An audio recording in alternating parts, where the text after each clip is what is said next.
ci élection yooyu noonu mais dafay rafet.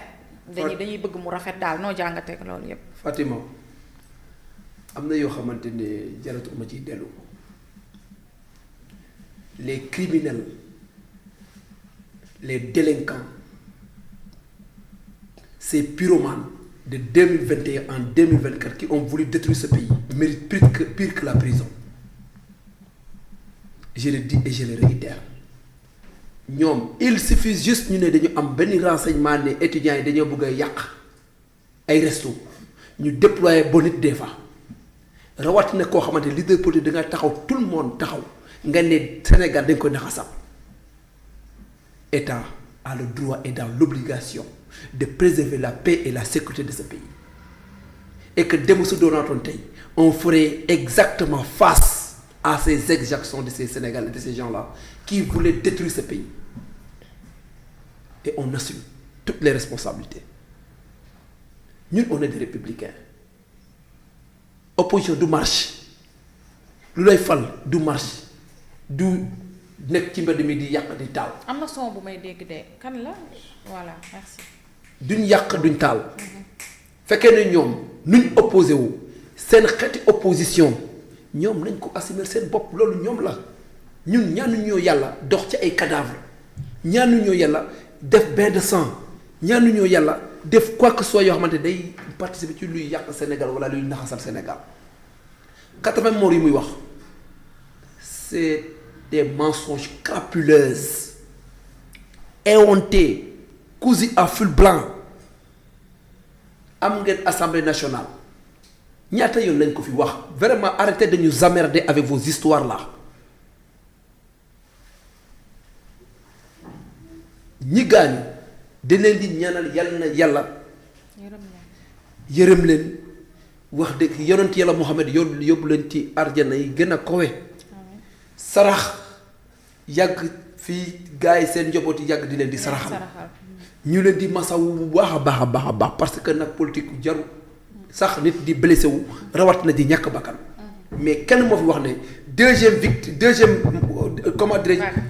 vague sera plus mortelle et puisqu'il y a des victimes Macky Sall subit une pression ki wax loolu noonu il doit assumer toutes les responsabilités. D'accord. Léegi duggal si. Donc su amee ay criminels ay délinquants ay vandales il faut le fouiller dans vos rangs. Macky Sall était là pour préserver la paix et la sécurité comme ni ngeen ko defee université jusqu'à présent il y a la présence des forces de l'ordre pour préserver la paix et la sécurité rawatina ku xam ne dem nga ba di wax université da ngay yóbbu foofu police ubbi ko foofu la pour que mu am paix rawatina pays après aujourd'hui vous voulez nous empester pour sur quoi sur des histoires qui ne tiennent pas la route vous n'êtes pas des mecs su ngeen amoon fit da ngeen di abroger amnistie bi moo gën ngeen di langaamu ci ay 80 morts ces mémoires là da ngeen war a toog di ñaanal seen ñooñu te di baalu àq da ngeen war a am as tuut scrupule as tuut ngor ngeen di ñaanal xale yooyu di leen di baalu àq moo gën à chaque fois ngeen tirer sur leur tombe c'est vraiment éhonté d'avoir cette ligne politique de victimisation et utiliser la mort des personnes pour se faire un aura. C'est vraiment débile et lâche. ñëw ci candidature. li am nag. noo jàngatee programme. président Macky Sall. lu ko yàlla may. mayu ko ñu bëri.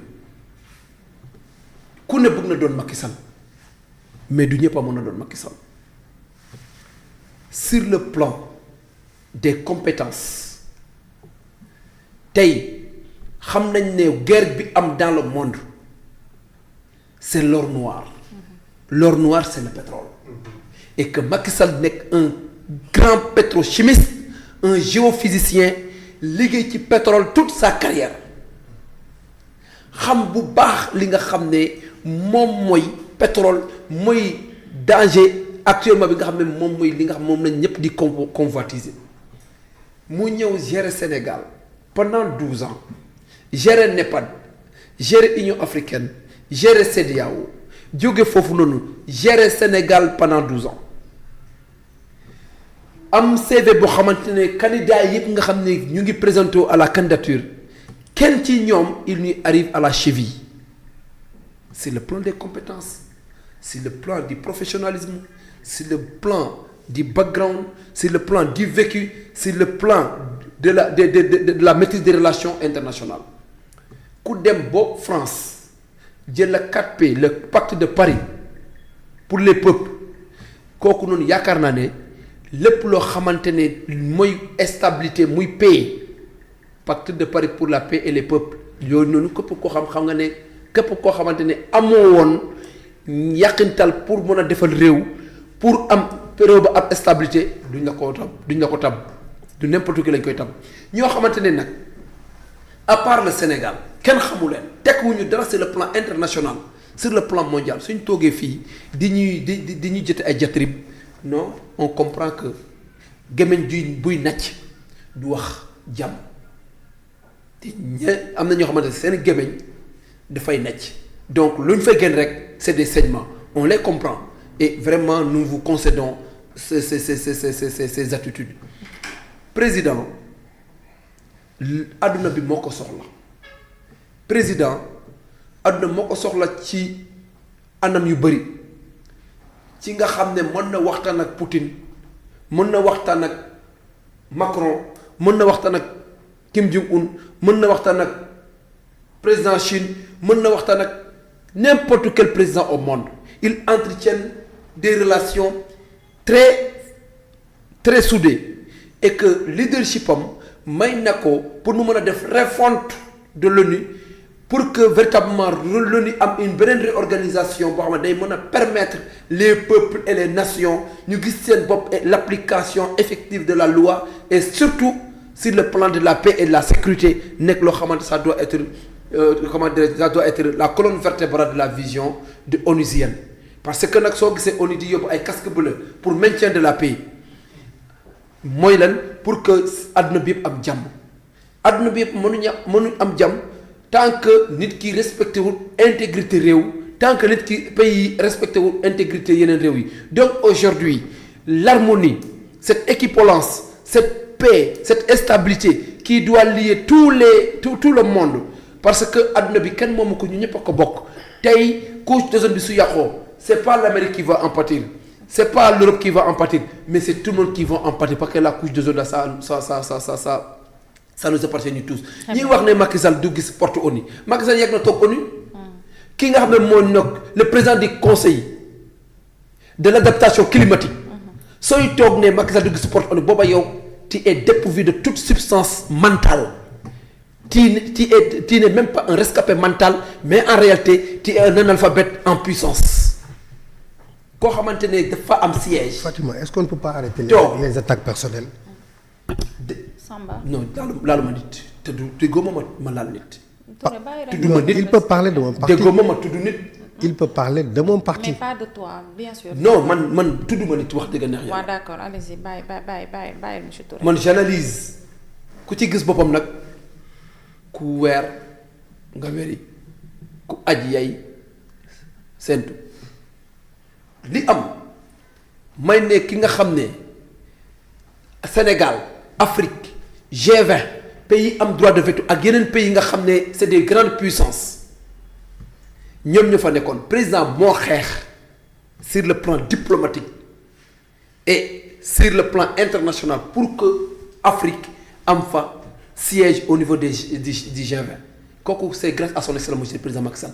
période Covid-19 bu ñu amee problème céréales ñàkk président moo jóge fii dem ba ci Vladimir Poutine nekku dañoo bëgg nga jàppale Afrique ci problème céréales bi nga xam ne am nañ ko ñu dem mu génne cargo yi africains yëpp gis seen bopp donc aujourd'hui bu amee problème Ukraine ak Russie président Macky Sall dem na fa dox tànk jàmm donc ku mel ni kooku noonu soo ko amee fii tey nga ne di ngay woote woo un panafricain en réalité c'est des panafricanistes de Pachan. D'accord, merci beaucoup Samba. Panafricanisme man je préfère un panafricanisme à la Bougar qu'un panafricanisme au Tastef. D'accord. li ma gëm mooy ne képp koo xamante ne sa réew man de tey le Burundais le Nigérien le Burkinabé l'Ivoirien le Marocain ngay xëccoo poste international quels que soient les clivages politiques yi mën a am man je considère que tu es un frère africain D'accord. et je suis dans l'obligation de te soutenir maintenant cette haine congénitale bi nga xam ne moom la ñuy expérimenter def ko un polymère de mensonge di koy utiliser pour écorner image président Macky Sall mënul jar la. D'accord, très bien, merci beaucoup. vous allez en pâtir vous allez vomir vos du sang da ngeen wax boo xoteeku te li nga xam ne yàlla tabb na ko. yàlla bëgg na ko ci président Macky Sall day continuer di briller au firmament par rapport nag ak Diomaye ñun ñoo bëgg non wax ma sax Diomaye waaw wax ma sax Diomaye mais Pastef ci boppam ñun ñoo soxlawu sax seen mot S ba di wax soutien on n'en a pas besoin bëgguñ ko tey bëgguñ ko suba bëgguñ ko ginnaaw suba on a besoin absolument rien venant de vous. Très bien, merci. leer na. Très bien, merci beaucoup Samba Daouda noo jàngatee axe yooyu d'abord président Macky Sall li mu wax ci programme bi nga xam ne bis bu ko yàlla mayee mu toog ci boppu Nations Unies ak société civile li ñu bëgg président rafet ci mbir mi muy président Sénégal mu rafet ci mbir mi mu soutenir ko am na nag ñoo xam ne ñu ngi naan officieusement peut-être il a soutenu c'est-à-dire mënu ko biral. Merci beaucoup Sokhna Fatima.